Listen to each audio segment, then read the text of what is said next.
하나님 말씀 사도행전 7장 51절에서 53절까지 제가 받고 있겠습니다.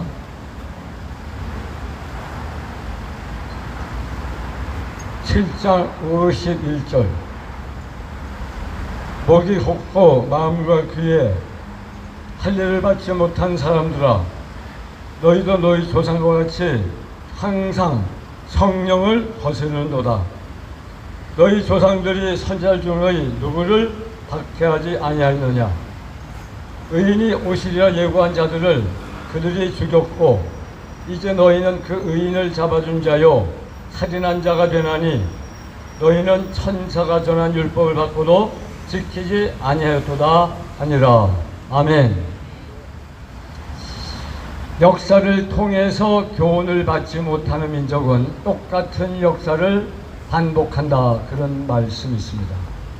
역사를 통해서 교훈을 받아야 되는데, 어떤 역사를 체험하고서도 교훈을 받지 못한 민족은 똑같은 불행한 역사를 경험하게 된다는 그런 말씀입니다. 오늘 말씀에 보면은 이스라엘의 예수님께서 이스라엘 땅에 오셔서 먼저 12 제자를 선택하고 난 다음에, 그 다음에 이제 뽑았던 제자들과 같은 안수 집사님들 7분의 집사님들이 계신데, 그 중에 한 분이 바로 스데반 집사라고 하는 분입니다. 초대교회 때는 예수님의 12 제자들이 모든 일을 다 관장했어요. 그래서 기도하고 말씀 전하는 일에 전념했을 뿐만이 아니라, 그 어려운 사람들, 고아, 과부, 또 여객들, 그분들, 사회적인 약자들에게 그 물건을 나눠주고 또 양식을 나눠주는 이런 구제 활동까지도 다 사도들이 담당해서 했습니다. 그러다 보니까 행정적인 착오가 나와요. 헬라파 과부들이 늘 이 구제 활동에서, 구제 대상에서 빠지는 겁니다. 히브리파 과부들은 구제를 잘 받는데, 헬라파 과부들, 그러니까 외국에 나가서 디아스포라로 살면서 헬라를 쓰다가 그 유대 땅에 돌아온 그런 사람들을 헬라파 유대인들이라고 그러는데, 그 헬라파 유대인들의 과부가 구제 대상에서 빠지는 거예요. 그래가지고 제자들이 모여서 안 되겠다, 우리가 하는 일이 너무 많다 보니까 이런 행정적인 착오가 발생해가지고 당연히 구제를 받아야 될 사람들이 받지를 못하니까 얼마나 저들이 마음이 아프겠느냐. 그래서 우리는 기도하는 일과 말씀 전하는 일에 전념하고, 이 구제하는 일은 7명의 집사를 뽑아가지고 그들에게 맡기자. 그래서 선택한 7분의 집사가 이제 그 일을 감당하게 되는데, 그 집사를 뽑는 기준이 뭐냐면 성령과 지혜가 충만하여 사람들에게 칭찬 듣는 사람을 뽑았다는 겁니다. 그러니까 하나님의 성령이 충만하고 지혜가 충만할 뿐만이 아니라 사람들에게도 칭찬 듣는 사람들을 뽑았다. 그러니까 초대교회 사도들은 이 하나님과의 관계가 바르된 사람뿐만이 아니라 사람과의 이 수평관계, 이 수평관계도 바른 관계를 유지하는 사람을 뽑았다는 겁니다. 여러분, 우리가 신앙생활 하다 보면 우리 신앙의 대상은 하나님이기 때문에 그저 하나님께만 찬양하고 하나님께만 잘하고 하나님께만 충성하면 되지, 이런 생각을 갖기 쉬운데, 그러나 그렇지가 않습니다. 이 하나님께 잘하는 것은 우선 가장 해야 할 기본이고, 그 다음에 하나님과의 관계도 바르게 할 뿐만이 아니라 이 수평관계, 사람들과의 관계도 바르게 가져야 그 사람은 온전하고 균형 잡힌 그리스도인이 될 수가 있다는 겁니다. 하나님과의 관계는 잘 갖고 있는데 사람과의 관계가 원만치 못해요. 사람과 자주 싸우고 다투고 조그만 일에도 화를 내고 용서하지 못하고, 그래서 사람과의 관계가 힘들어지고 불편해지고 부담스러워진단 말이에요. 예를 들어서 교회 가긴 가는데, 하나님을 경배하러 가긴 가는데, 그 고집사, 그 고집스러운 고집사를 만날 거 생각하면 속이 불편해. 이간질자라는 이 집사 또 볼 생각하니까 마음이 불편한 거예요. 그래서 가긴 가는데 고집사를 봐도 얼굴을 돌리고, 이 집사를 봐도 고개를 돌리기 시작하면 교회 생활이 고통스러울 수밖에 없는 거예요. 하나님과의 관계도 잘해야 되지만 사람과의 관계도 편안하고 화목을 취해야 그 사람의 신앙생활이 행복한 생활이 될 수 있는 거예요. 오늘 이 7 집사를 뽑는데 어떤 집사를 뽑았다고요? 성령과 지혜가 충만하여 하나님과의 관계도 다른 관계를 갖는 사람일 뿐만 아니라 사람들로부터 뭘 들어요? 칭찬 듣는 사람. 사람이 평가가 좋아야 돼. 평가. 그 사람은 사람 좋아, 인품이 참 좋아, 가까이 할 만해, 사귀고 싶은 사람이야, 신실한 사람이야, 이런 사람들로의 평가도 좋은 평가를 받는 사람이 좋은 교회의 일꾼이 될 수 있다고 하는데, 이 스테반이 거기에 해당되는 사람이에요. 여러분, 예수님조차도 하나님에게도 사랑받았지만 사람들로부터도 사랑받았다는 겁니다. 누가복음 2장 52절에 그 예수님은 그 지혜와 키가 자라가며, 그죠? 지혜와 키가 자라가며 하나님과 사람들에게 더욱 무엇을 받더라? 사랑을 받더라. 하나님에게도 사랑받을 뿐만이 아니라 사람들로부터도 사랑받았다는 겁니다. 참 하나님이시며 참 인간이신 예수님조차도 하나님으로부터 사랑받고 사람들로부터 사랑받았다면, 우리의 신앙의 모델이 그렇다면, 우리의 신앙의 모델인 예수님도 하나님의 사랑을 받고 사람들로부터 사랑받았다면, 저와 여러분도 하나님으로부터도 사랑을 받고 사람들로부터도 사랑받는 이 십자가의 관계가 균형 잡힌 그런 신앙인이 되기를 주의 이름으로 축원합니다. 이게 안 되면요, 사람과 막혀버리잖아요. 그것이 결국 하나님과의 관계도 막혀버리게 만들어요. 근데 하나님과의 관계는 좋아지는데 사람과의 관계가 막혀진다. 이건 불행한 거예요. 여러분, 이단의 가장 큰 특징이 뭐냐? 이단은 그 이단 교회에서 가르치는 그 교리에 대해서는 철저합니다. 그러나 자기를 낳아주시고 질러주시고 어릴 때부터 함께 한 가정에서 한 솥밥에 먹고 자란 그 부모님과 형제들의 관계가 다 깨져버리고 만다는 거예요. 그래서 그 부모님이 아무리 말리고 형제가 아무리 뜯어고쳐도 자기가 믿는 이 이단의 교리가 옳다고 주장하면서 부모의 관계를 깨뜨려버리고 형제의 관계를 깨뜨려버리는 인간관계가 파탄 나버린단 말이에요. 결국 하나님 관계도 깨질 수밖에 없는 거예요. 그렇기 때문에 저와 여러분, 하나님 관계도 바르게 가져서 늘 하나님을 사랑하고 하나님을 마음껏 찬양하고 하나님의 은혜가 넘치고 하나님의 지혜가 넘칠 뿐만이 아니라 사람과의 관계도 화목하고 평안해서 이 수직관계와 수평관계가 균형을 맞춰서 늘 행복한 그런 삶을 살게 되기를 주의 이름으로 축원합니다. 그런 사람이 스테반이고, 그 스테반이 뽑혀서 전도를 하기 시작하는데, 근데 지금 집사와 초대교회 집사는 현격한 차이가 있어요. 초대교회 집사는 사실은 이 구제활동을 위해서 선택받았는데, 구제활동뿐만이 아니라 말씀도 증거하고 전도하고 선교하는 마치 사도들급에 해당하는 일을 했어요. 그래서 이 집사님들로 통해서 표적과 기사가 막 일어납니다. 손을 얹고 기도하면 병자가 벌떡벌떡 일어나고 기사와 이적이 나타나는 놀라운 역사가 나타나는 거예요.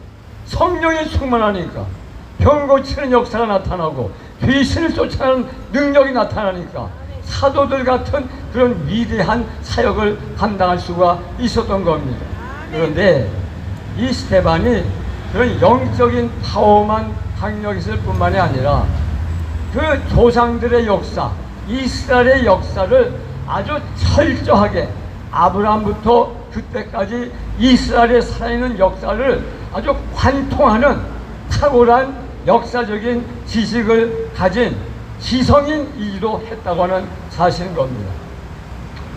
여러분, 오늘 여기 등장하는 사도행전 7장에 등장하는 스데반의 설교를 들으면요, 그들의 조상인 아브라함 때부터 그때까지 역사를 완전히 관통하고 있어요. 아브라함 때부터 그때까지 한 2000년 되거든요. 그 2000년의 역사를 너무 잘 알고 있었다는 겁니다. 여러분, 여기 계신 분들 가운데서 2000년 아니고 1000년 전에 우리 민족 역사를 관통하는 분 계시나요? 1000년 전에 이러이러한 역사가 있었고 500년 전에는 이러이러한 역사가 있었는데 그 역사가 지금까지 이렇게 흘러내려왔다. 여기서 꿰뚫어 얘기하시는 분 계실까요? 네, 있을 겁니다. 그러나 많지는 않을 거라고 생각해요. 근데 이 스데반 집사님은 2000년 동안의 이스라엘의 역사를 완전히 뚫고 있었다는 겁니다.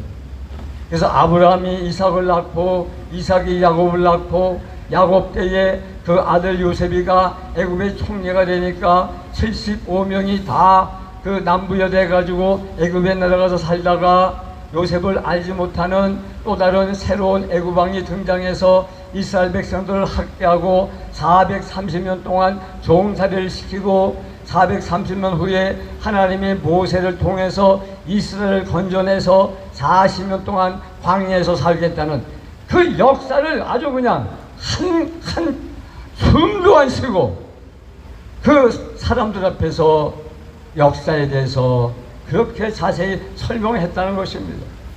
그리고 이제 여호수아에 끌려서 가나안 땅에 들어가서 그 가나안을 땅을 분배받고 거기서 12지파가 하나님을 섬기면서 행복하게 살다가 350년의 사사시대를 통해서 사사의 마지막 사사인 사무엘 때 이르러서 이스라엘 백성들이 하나님 앞에 우리도 다른 민족처럼 우리에게도 왕을 주어 다스리게 하옵소서 그 기도를 들으시고 하나님이 사울을 통해서 40년, 다윗을 통해서 40년, 솔로몬을 통해서 40년을 주었다가 솔로몬 때 멋진 성전을 건축하지 않았느냐 하는 그 얘기까지 다 하면서 그 솔로몬 성전이 완공됐을 때 하나님께서 말씀하시기를 하늘은 나의 보좌요 땅은 나의 발등상인데 너희가 어떻게 내가 머물 공간을 마련할 수 있느냐 하면서 그 성전보다도 귀한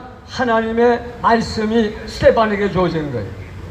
하나님께서 말씀하셨는데 성전도 중요하지만은 더 중요한 건 뭐냐? 하나님께서 이스라엘 백성을 위해서 선지자와 예언자를 보냈는데 너희들이 어떤 선지자, 어떤 예언자들을 핍박하지 않고 박해하지 않고 죽이지 않았느냐? 너희에게 보낸 선지자와 예언자들을 너희는 올 때마다 박해하고 핍박하고 그를 죽이기까지 했던 너희 민족이 아니냐? 그러면서 결론적으로 말하기를 너희는 하나님이 천사를 통해서 보낸 하나님의 율법을 듣고도 불순종하는 자가 되고 말았도다 하는 겁니다. 오늘 53절에 보니까 너희는 천사가 전한 율법을 받고도 천사가 전한 율법을 받고도 지키지 아니하였도다. 이스라엘 백성의 역사가 2000년 되지만요, 그 2000년 된 역사를 한마디로 추격하면 너희 이스라엘 백성이 누구냐? 너희는 천사가 전한 율법을 받고도 지키지 아니한 불순종의 백성이다. 불순종의 역사가 너의 역사다. 이걸 강변하고 있는 겁니다.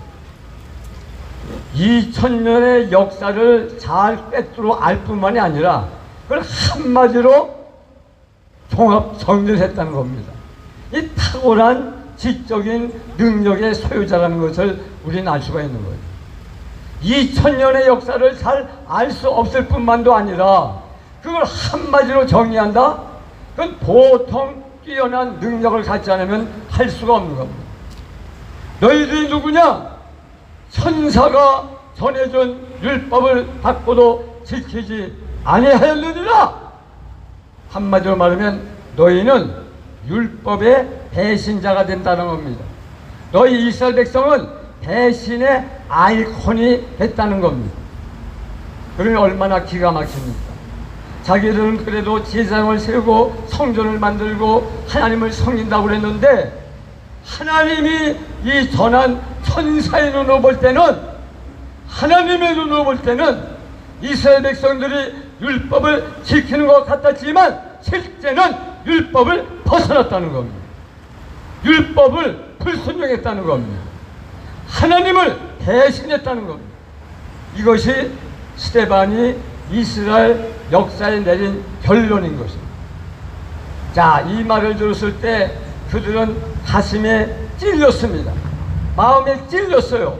아, 그래, 우리가 정말 율법을 행하고 율법을 지킨다고 했지만은 율법을 지키는 형식은 있었고 외양은 사람들에게 보이는 모습은 율법을 지키는 것 같이 보이는데 실제는 우리가 율법을 지키지 아니하였구나. 자기가 알잖아요. 그러니까 가슴이 찔리는 거예요. 이 손꽃에 찔리듯이 그 찔림을 느끼는 거예요. 그러면 찔렸으면, 역사적인 교훈이 주어졌으면 그걸 받아야 될 거 아닙니까? 아, 우리가 잘못 살았구나. 그래, 예언자들과 선지자들이 보낸 말씀을 이제부터라도 받고 받아들이고 순종해야겠구나. 이런 마음을 가져야 다른 실패를 경험하지 않을 텐데, 찔리긴 찔렸는데 돌이키지를 않았다는 겁니다. 가슴에 양심의 가책은 받았는데 회개를 안 했다는 겁니다. 오히려 스데반이 전하는 말에 귀를 틀어막고 저놈을 죽여라 해가지고 성 밖에 끌어다가 돌로 쳐 죽이는 그런 만행을 그들은 저지르고 말았다는 겁니다. 여러분, 사람이 왜 죽느냐? 사람은 죄를 지었기 때문에 죽는 게 아니라 지은 죄를 회개하지 않았기 때문에 죽는 거예요. 저와 여러분은 앞으로 살아가는 동안에 얼마든지 죄를 지을 수가 있어요. 약하니까. 또 어떤 때는 의도적으로도 짓지만 어떤 때는 부지불식간에, 그리고 어떤 때는 이 사회 제도 때문에 이 분위기에 휩싸이다 보면 죄를 지을 수가 있어요. 하나님은 그걸 이해한단 말이에요. 그러나 일단 죄를 지었으면 지은 죄를 회개해야 되는데 회개를 안 한단 말이에요. 그러면서 회개라고 촉구하는 사람을 향해서 귀를 막고 회개를 촉구하는 사람의 그 사람을 죽여버린다면 내 생명은 끝나고 마는 거예요. 지금 스데반 앞에 이스라엘 군중들이 그런 모습을 보이고 있는 거예요. 너희는 천사가 전해던 율법을 받고도 지키지 아니하였느니라. 그래서 가슴에 찔림을 받았는데 회개를 하지 않고 돌이키지 않고 스데반의 그 올바른 말이 귀가 따가우니까 속이 쓰리니까 귀를 틀어막고 돌을 들어서 스데반을 쳐 죽임으로써 그들은 영원한 지옥의 자식으로 전락할 수밖에 없었다는 것입니다. 여러분, 우리가 역사를 통해서 교훈을 그래서 받는 이유가, 역사를 공부하는 이유가 거기에 있는 거예요. 여러분, 우리 역사를 보면 1392년에 이성계가 위화도 회군을 통해서 이 고려 왕조를 뒤엎어버리고 새로운 왕조를 창조합니다. 그게 새로운 왕조, 조선 왕조가 건국이 되죠. 그 조선 왕조가 518년을 연면이 이어져 가다가 고종 황제 때 26대 고종 황제 때 1910년에 한일 합방으로 우리나라가 일본에 합병이 되고 식민지가 되고 말았지. 쉽게 말하면 518년 동안 이어졌던 조선 왕조가 망해버린 겁니다. 나라가 망해버렸어요. 그랬던 망했던 조선 왕조, 우리의 나라가 언제 다시 소생했습니까? 1945년 우리 8월 15일 우리가 일본으로부터 해방되지 않았습니까? 여러분 한번 질문을 드려보겠습니다. 여러분, 우리가 36년간 일제치하에서 해방됐는데 그게 우리 국민들, 민족의 자력으로 된 겁니까? 아니면 다른 나라의 도움이 있었기 때문에 가능한 겁니까? 다른 나라의 도움으로 된 거예요. 물론 우리의 독립투사들, 존경하고 사랑하는 독립투사들의 그 희생적인 헌신과 희생이 있었기 때문에이기도 하지만, 그러나 우리 자력으로는 우리 민족의 독립군이 일본 군대를 꺾었기 때문에 우리가 해방된 게 아니라는 말이에요. 물론 우리가 그분들의 노력을 높이 평가하고 존경해 드려야 되는 것도 마땅하지만, 그러나 결코 우리의 자력으로 된 것이 아니라 1945년 8월 6일과 9일 저 일본 히로시마 나가사키의 원자폭탄이 떨어짐으로 말미암아 일본이 항복을 하고 조건 없는 항복을 함으로 일본이 패전함으로 저와 여러분의 나라, 우리 민족은 일제로부터 해방된 것 아닙니까? 우리는 미국의 도움이 없었다면 그 해방과 독립은 더 늦어졌을지도 모르는 겁니다. 물론 그 배후에는 궁극적으로 하나님의 전적인 섭리와 역사가 있었기 때문이라는 것을 우리는 확실히 믿습니다. 하나님이 미국을 통해서 일본을 패왕시킴으로 말미암아 우리 대한민국은, 우리는 일제의 사슬에서 해방이 된 것 아닙니까? 이게 다 우리의 역사의 역사. 그리고 그 3년 후인 1948년에 우리 대한민국 정부가 건국이 되고 수립이 됐습니다. 그리고 9월 9일에는 저 북한의 조선인민주의 공화국이 또 세워졌습니다. 같은 해에 남한에도 정부, 또 북한에도 정부가 들어서가지고 분단된 채로 48년을 그렇게 시작했는데 2년 후에 김일성이가 이 한반도를 적파 통일하기 위해서 홍사나 전쟁을 벌였으니 그것이 바로 6.25 전쟁 아닙니까? 자, 그런데 6.25 전쟁이 터졌을 때 우리에게 군대는 9만 명밖에 없었어요. 북한은 20만 명. 우리는 전차가 한 대도 없었어요. 근데 저들은 T-34 전차가 264대나 있었어요.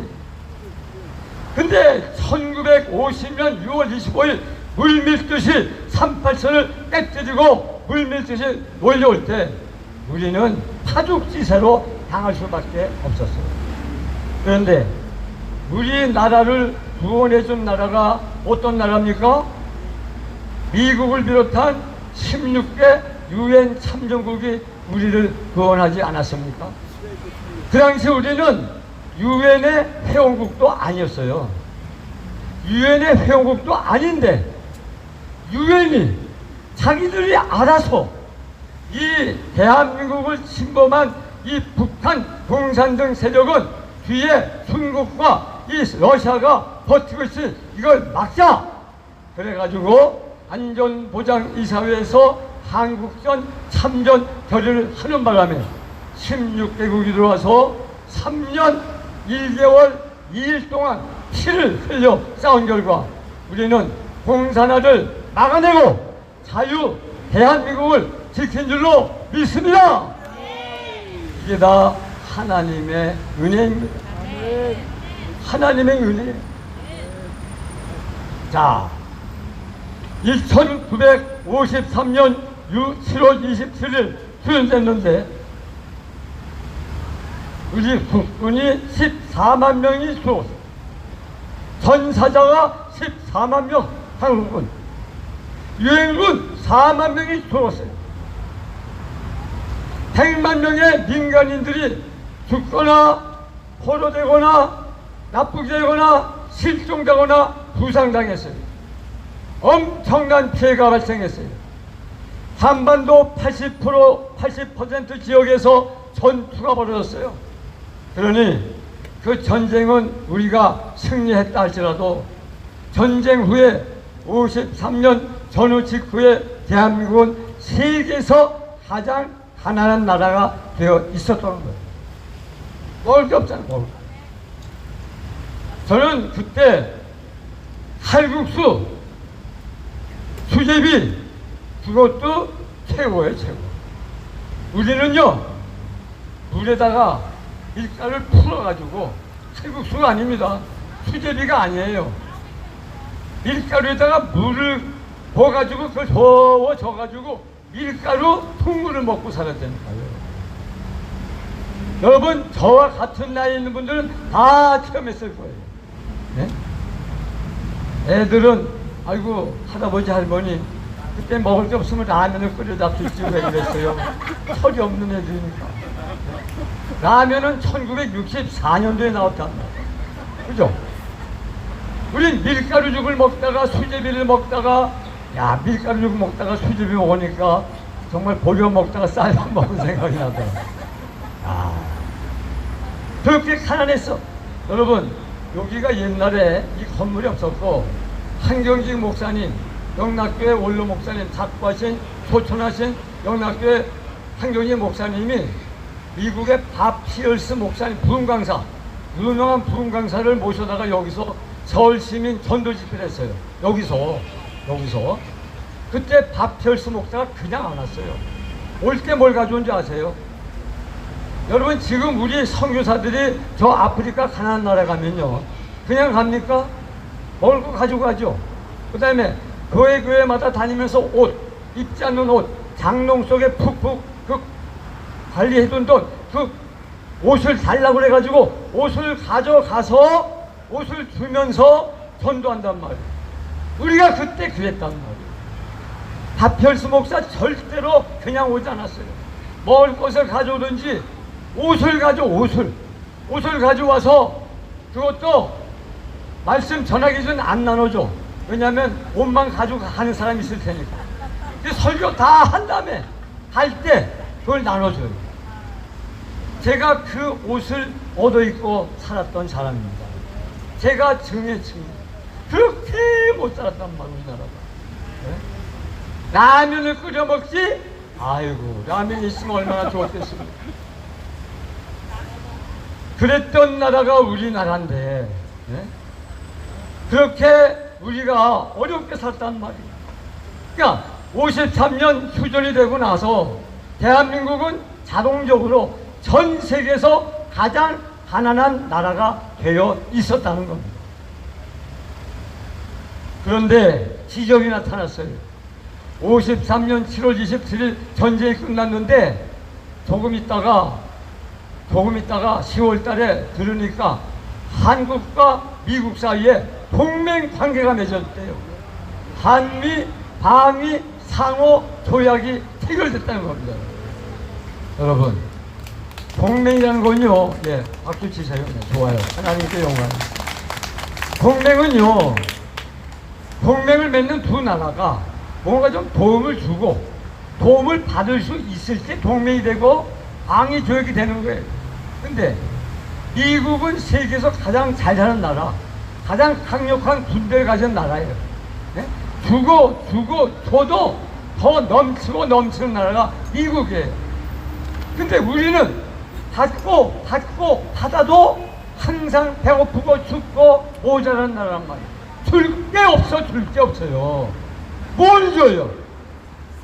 여러분, 이 동맹을 맺으면 미국이 만약에 다른 나라의 침략을 받으면 우리가 자동적으로 그 전쟁에 참여해야 돼요. 군대를 보내든지 탄환을 보내든지 무기를 보내든지 물자를 보내야 돼요. 보낼 군대가 있습니까? 보낼 탄환과 무슨 군수품이 있습니까? 아무도 못 없어. 가장 부자 나라 미국이 가장 가난한 나라 한국과 한미 방위 상호 조약을 체결해서 한미 동맹이 만들어졌다는 겁니다. 이거 기적 아닙니까, 여러분? 여러분, 첫째 우리는 하나님께 감사하고, 왜 기적이니까. 눈 뜨고 귀 뜨고 죽었던 자가 살아나는 것만 기적이 아니에요. 가장 가난한 나라가 가장 부한 나라와 조약을 체결했다는 것, 이거 기적 중에 기적인 줄로 믿습니다.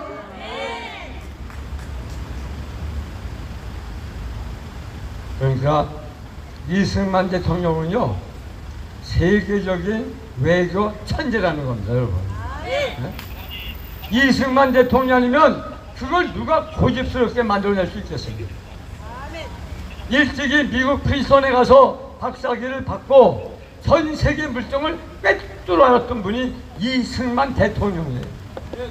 그분에 의해서 우리 대한민국이 건국했다는 것은 저와 여러분에게 행복의 조건인 줄로 믿습니다. 그분이 70년 전에 한미 조약을 만들었기 때문에 70년 동안 다시는 북한이 전면전을 치르지 못했다는 겁니다, 여러분. 여러분, 6.25 때 공산화 전쟁을 김일성이가 일으키려고 했는데 이 한미 동맹이라고 하는 안보의 울타리가 없었다면 김일성이가 김정일과 함께 배를 이어서 몇 번이라도 저 38선을 꿰뚫고 내려왔을 거란 말이에요. 세계 최강국 미국이 딱 버티고 있으니까 김일성, 김정일이가 내려오질 못했어요. 그게 기적 아닙니까, 여러분? 50년 동안 민주화와 산업화를 이루어서 세계 10대 한국이 그래서 했기 때문에 하나님 감사합니다. 찬양합니다.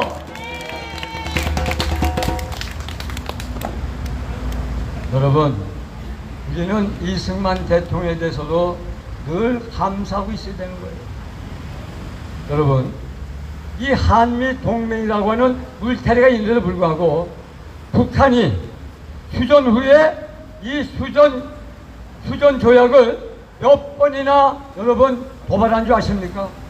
몇 번이나 휴전 조약을 어긴 줄 아십니까? 한번 손 들고 한번 답해 보십시오. 몇 번 정도 했을 것 같습니까?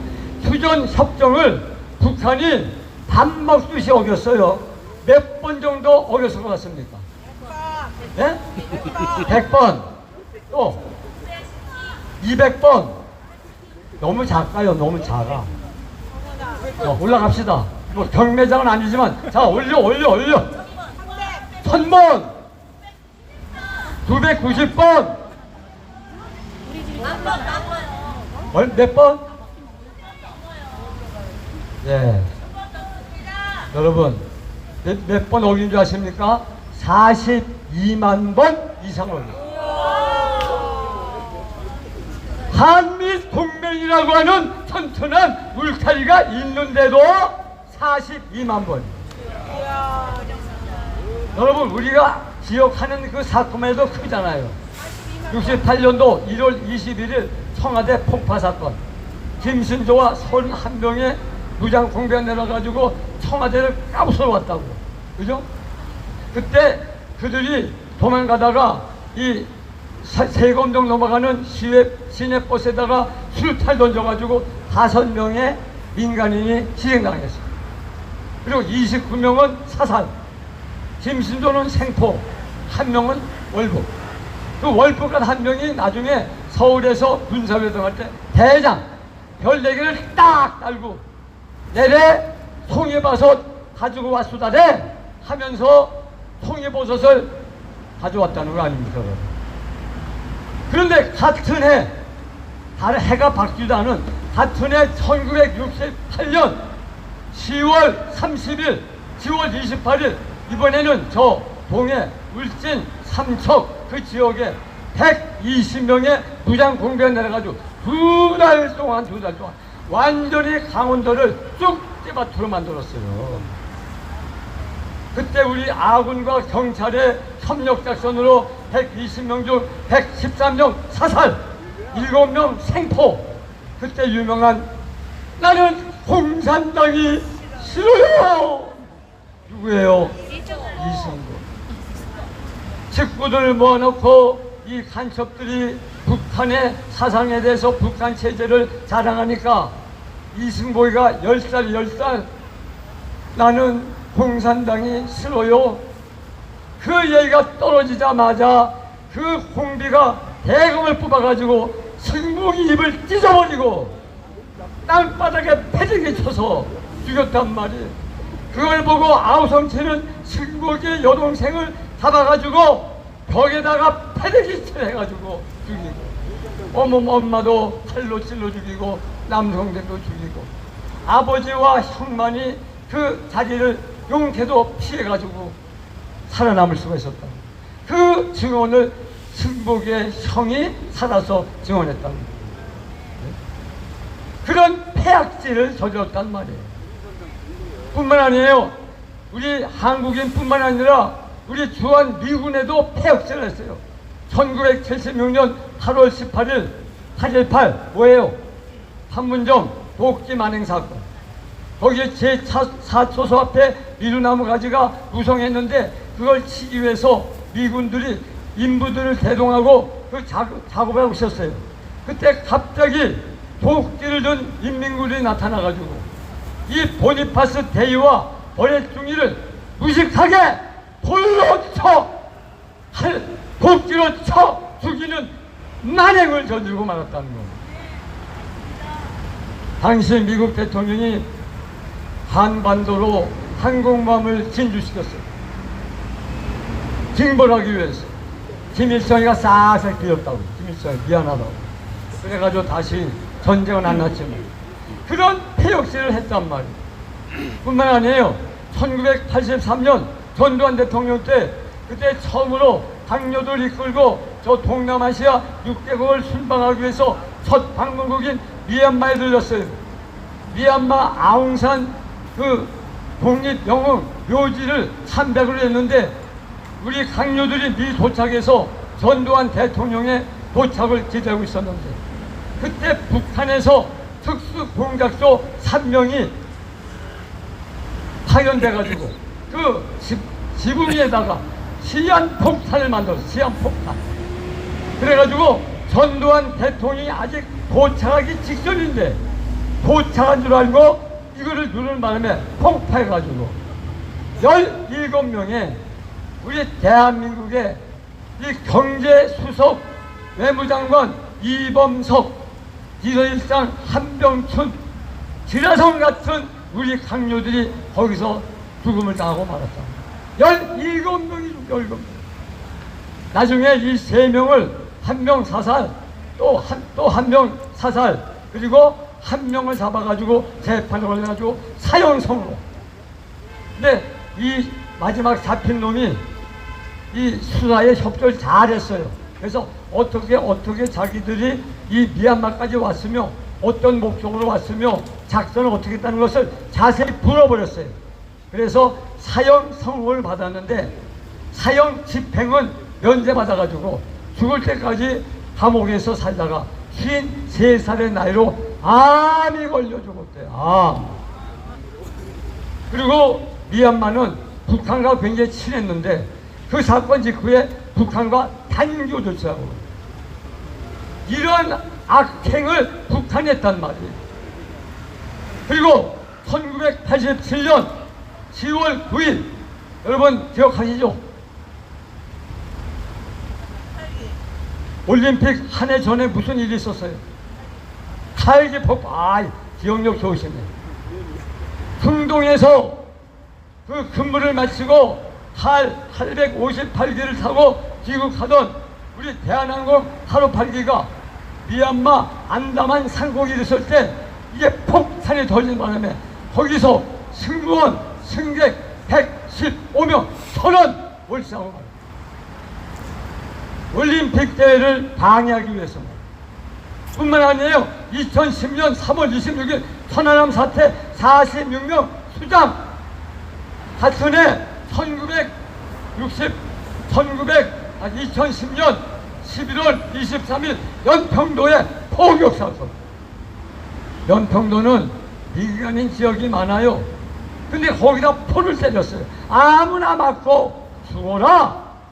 이런 놈들이 북한 놈들이. 그때 해병대 2명, 민간인 2명이 죽음을 당했어요. 여러분, 한미동맹이라고 하는 이 울타리가 있는데도 불구하고 이러한 도발을 계속했다면, 한미동맹이 없었다면 벌써 10번, 20번 저놈들은 침략해 왔을 거예요. 근데 한미동맹이라고 하는 안보의 울타리가 있었기 때문에 하나님께서 우리 대한민국을 지켜줌으로 세계 10위권의 강국이 된 줄로 믿습니다.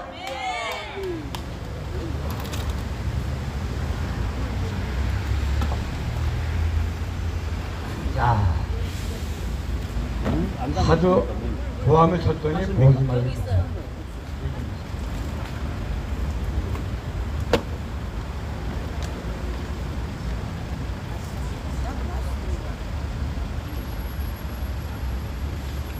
자, 그런데 우리는 지난 5년 동안 이렇게 자랑스러운 대한민국을 만들었었는데, 네?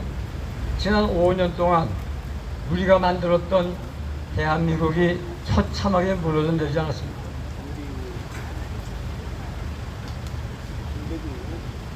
지금까지의 서울 시내에서 벌어진 집회와 시위는요, 다 청년들, 젊은 사람들, 대학생들, 그리고 노동자들이 시위의 주인공이에요. 그런데 2017년부터는 청년들이 다 사라지고 청년들은 이쪽에 오고 우리는 대한문 시청 앞에서 65세 이상 된 노인들만 모여서 토요일마다 주구장창 우리가 집회하지 않았습니까? 저 부산에서 새벽 5시에 버스를 타고 자기 돈 내고 5만원 내면 3만원은 버스니 2만원 가지고 아침, 점심, 저녁을 해결하면서 매주 토요일마다 65세 이상 된 노인들이 매주 토요일 와가지고 운전권을 우리가 심판하지 않았냐 말이에요.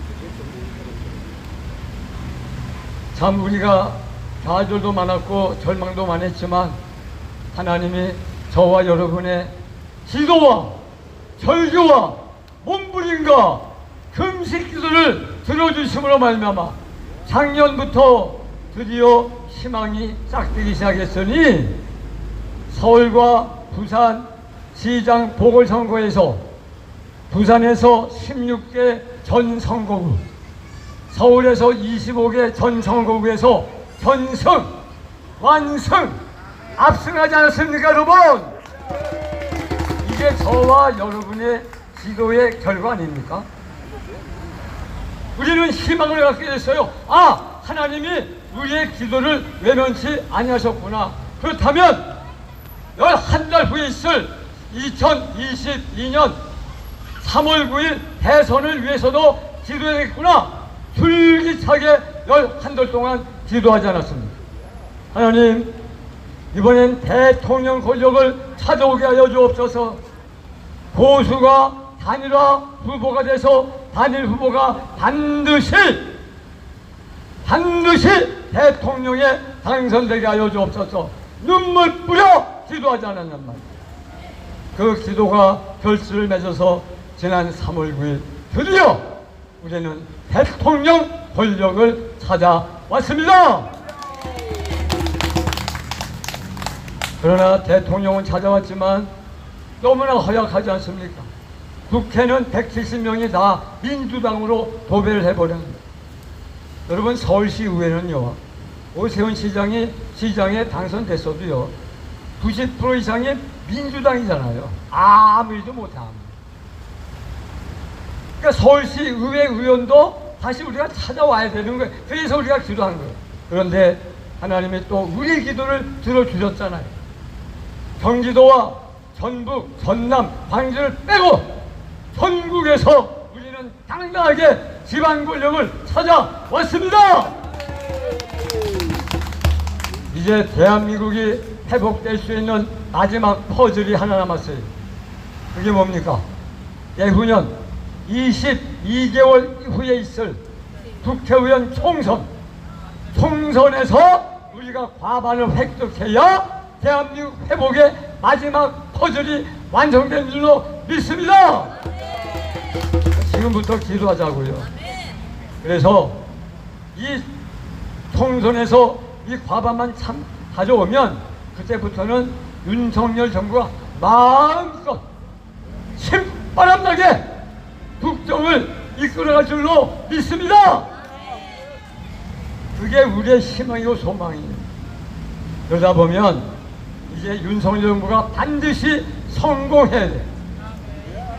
윤석열이가 실패하면 5년 후에 이재명이 또 나온단 말이에요. 이재명이 안 되죠. 그 때문에 우리는 윤석열 정부가 반드시 성공하도록 기도하고 부르짖고 금식하며 매달리며 윤석열 정부의 성공을 만들어야 될 줄로 믿습니다. 그래서 오늘 조금 있다가 우리 안광희 목사님 기도인도 하시겠지만 그래서 말씀은 제가 여기까지 하고, 우리가 반드시 윤석열 정부를 성공시키고, 그래서 윤석열 대통령에게 지혜와 명철과 총론과 능력과 담력을 주시고 배짱을 주셔서 과감하게 국정을 이끌어가서 성공하게 해달라고 기도하고, 5년 후에도 다시 보수 정권이 연장되게 해달라고 우리가 뜨겁게 한번 주여 삼창하면서 우리 음악을 좀 틀어주십시오. 네. 주여 삼창하면서 뜨겁게 기도하겠습니다. 주여, 주여, 주여.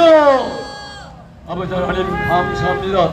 스테반 집사님은 과거 이스라엘의 역사를 통해서 교훈을 들으려고 했지만은, 그러나 스테반의 설교를 들은 사람은 그 아무도 마음은 찔렸으면서도 회개하거나 돌이키지 아니함으로 말미암아 그들은 하나님의 권에서 멀어진 줄로 믿습니다.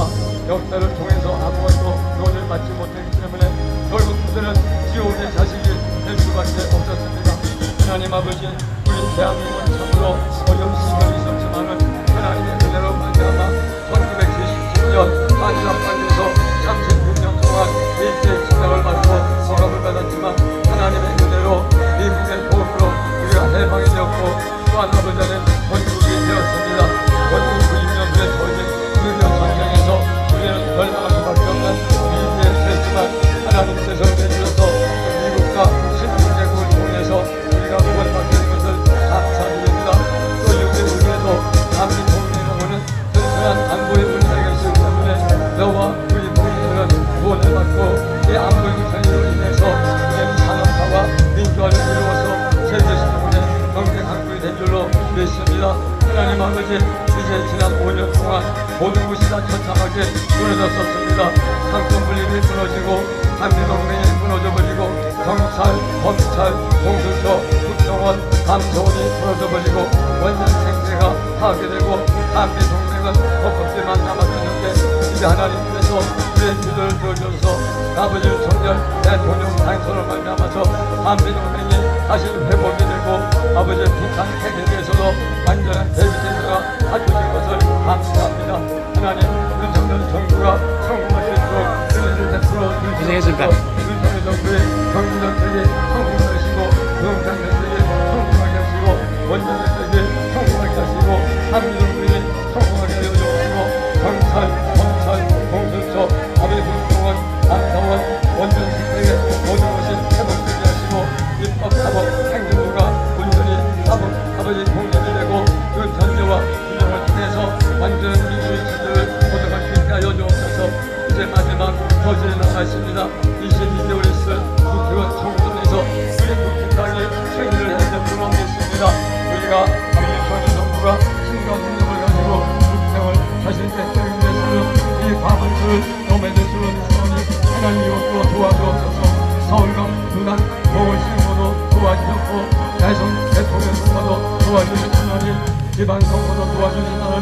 이제 아버지 총선까지 도와주어서 대한민국이 온전히 회복되게 하여 주시옵소서. 이 모든 말씀을 예수님 이름으로 기도하옵나이다. 아멘.